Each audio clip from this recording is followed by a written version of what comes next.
আসসালামু আলাইকুম এভরিওয়ান, সবাই কেমন আছেন? আলহামদুলিল্লাহ আমিও ভালো আছি। তো আজকে জাপানে আমরা গিয়েছিলাম একটা অনুষ্ঠানে। তো এখানে এসে দেখি যে এই যে কিছু বয়স্ক লোক এরকম ড্যান্স করতেছে। তো দেখে খুবই ভালো লাগছে, হাসিও পাইছে, ভালোও লাগছে যে কত বয়স্ক লোক এখানে অংশগ্রহণ করছে।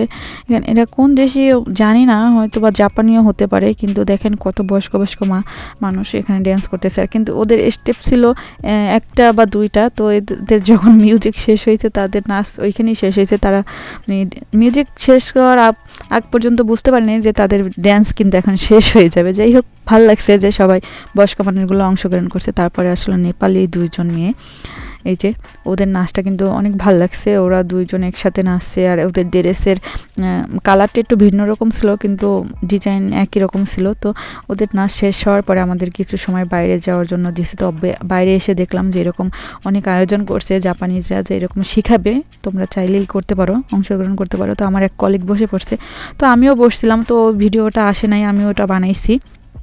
তারপরে এই যে ইন্দোনেশিয়ানরাও ছিল, ওরাও অনেক খেলায় অংশগ্রহণ করছে। তারপরে এই যে আসলাম, একটা সিল মেরে দুইটা চকলেট ধরিয়ে দিছে, যে নামের উপরে কি সিল মেরে দেয়। তারপরে এখানে আমার 6টা চকলেট হয়ে গেছে, আমার কলিগরাও দিয়ে দিচ্ছে আমাকে। তারপরে এই যে জাপানিজগুলো আমাদেরকে জিজ্ঞাসা করতেছিল, তোমাদের দেশে বাংলাদেশে জাপানি ভাষায় ধন্যবাদ ওটা কিভাবে বলে। তো আমরা বললাম যে আমাদের ধন্যবাদ বলে আমাদের ভাষায়। তো ওটা আবার ওরা ট্রাই করতেছিল। আর এই যে এখানে স্টিকার সিল মেরে 2টা স্টিকার ধরিয়ে দিছে। তারপরে চলে আসলাম বাইরে পানি খাওয়ার জন্য। এসে দেখি যে আমাদের পানি কেনার শেষে আমাদেরকে ধরছে ইন্টারভিউ নেওয়ার জন্য। আমরা তত ভাষা বুঝি না। তারপরে এখানে ইংলিশও অপশন ছিল, যে ইংলিশে জিজ্ঞাসা করবে। তো এটা হলো জাপানের পরিষ্কার পরিচ্ছন্নতার একটা ইন্টারভিউ নিচ্ছে আর কি। জাপানে কিভাবে ময়লা কোথায় ফেলবো, ময়লার জন্য পলি আমরা কিভাবে সংগ্রহ করব। তার ওখান থেকে আমাদেরকে পলি ধরিয়ে দিছে, সুন্দর একটা পলির ডিজাইন। তো ভিতরে এসে দেখলাম যে ওই পলির ডিজাইনগুলোই এখানে করা যায়। তো আমিও এখানে বসে গেলাম ডিজাইন করার জন্য। ভালোই লাগছে, আমার ওই খেলাটাও অনেক ভালো লাগছিল, যে আমি একটা কাগজ দিয়ে ফুল বানিয়েছি। তো ফুলটা ভিডিওতে আনতে পারিনি, ওটার জন্য আমার খুব মন খারাপ হচ্ছিল। যাই হোক, তাও ভালো লাগছে যে এখানে অনেক জায়গায় অনেক খেলাই ছিল, অনেক জায়গায় অংশগ্রহণ করছে, কিন্তু আমরা সবগুলো তো ভিডিও করতে পারি নাই। তো এই যে হয়ে গেছে, ওদের মতো না হলেও মানে পারছি, যে এটাই আমার কাছে অনেক ভালো লাগছে। আর ওরাও খুব উৎসাহ দিচ্ছে যে তুই অনেক ভালো পারছো। এই যে প্যাকেট করে আমাকে ধরিয়ে দিচ্ছে। তো এখান থেকে কয়টা পলি পেয়ে গেলাম। তারপর আমাদের অনুষ্ঠান শুরু হয়ে গেছে। এই যে আমাদের কোম্পানির যে ইন্দোনেশিয়ান, ওদের নাচ, এই যে দেখেন, এই নাচটার জন্য ওরা অনেক কষ্ট করছে, প্রায় 3-4 মাস ধরে প্র্যাকটিস করতেছিল। তারপরে আজকে আমরা আসছি, বাসা থেকে বের হয়েছি 1টা বাজে, আর ওরা বাসা থেকে বের হয়েছে 7টা বাজে এখানে আসার জন্য, প্র্যাকটিস করার জন্য। তো ওদের নাচটাও সুন্দর হয়েছে। এটা ছিল ওদের দেশের যে ড্রেস, এটাই ওদের মানে সবাই পরছে। আর আমাদের মালিকের বউকে এটা পরাইছে, ওদের দেশের ড্রেস। তো মালিকের বউটা একটু কালারটা ভিন্ন ছিল, তো একই ড্রেস। আমার মালিকের বউ আবার পিয়ানো বাজাচ্ছিল ওদের গানের সাথে সাথে। তো এরকম কিন্তু অনেক এই ফেব্রুয়ারি মাস বা মার্চ মাসের শুরুর থেকে অনেক অনুষ্ঠান হয়। তো এখানে সব জায়গায় আমাদের মালিক আমাদেরকে নিয়ে যেতে চায়, কারণ আমরা যেহেতু বাংলাদেশি ইন্দোনেশিয়ান ওনার কোম্পানিতে কাজ করি, ওনার একটা সুনাম বাড়বে, এর জন্য আর কি সব জায়গায় আমাদেরকে নিয়ে যেতে চাই। তো আমরা অল্প করে, সবাই বাঙালি না আসলেও অল্প কয়েকজন আসছে, আর ইন্দোনেশিয়ান কিন্তু সবাই আসছে। এখানে বাংলাদেশিও ছিল, ওরা 2জন অংশগ্রহণ করছে, বাঙালি, ওরা নাচবে আর কি। তো এখানে আমাদের মালিকের বউকে দেখেন কি সুন্দর লাগতেছিল, বাংলাদেশি 3 পিস পরাইছে ওদের মতো মেসিং করে। তো জাপানি মানুষ যখন শাড়ি 3 পিস পরে, তখন দেখতে কিন্তু অনেক ভাল লাগে। এই যে মিসিং 3 পিস, হয়তো বা ওনার ছেলহটটা হয় নাই, উনি পড়তে পারে নাই। ওনারা এত কাজ, এত গর্জিয়াস কাজ পছন্দ করে না। তারপর আমাদের আনন্দ দেওয়ার জন্য উনি এই কাজটা করছে। দেখেন আমাদের বাংলাদেশের গানে উনি পিয়ানো বাজাচ্ছে। তো আমি গানটা দেই নাই, পিয়ানো বাজানোটা দিলে সমস্যা ছিল না, যেহেতু গান আছে, এর জন্য আমি এটাকে স্কিপ করে দিছি মিউজিকটা।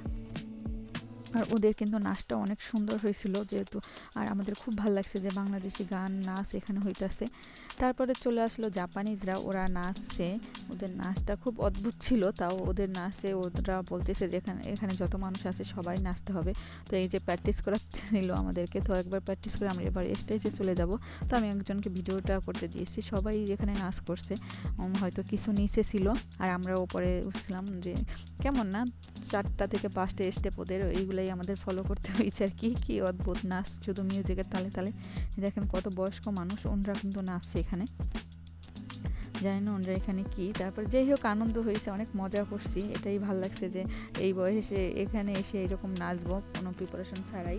তারপর যাই হোক কাজ শেষ, আমাদের যার যার চেহারাগুলো কিন্তু শেষে গুছিয়ে রাখতে হয়। জাপানের এই জিনিসটা খুব ভাল লাগে, যার যার কাজ শেষে করে, এখানে কোনো বসও নাই, কোনো কর্মচারী নাই।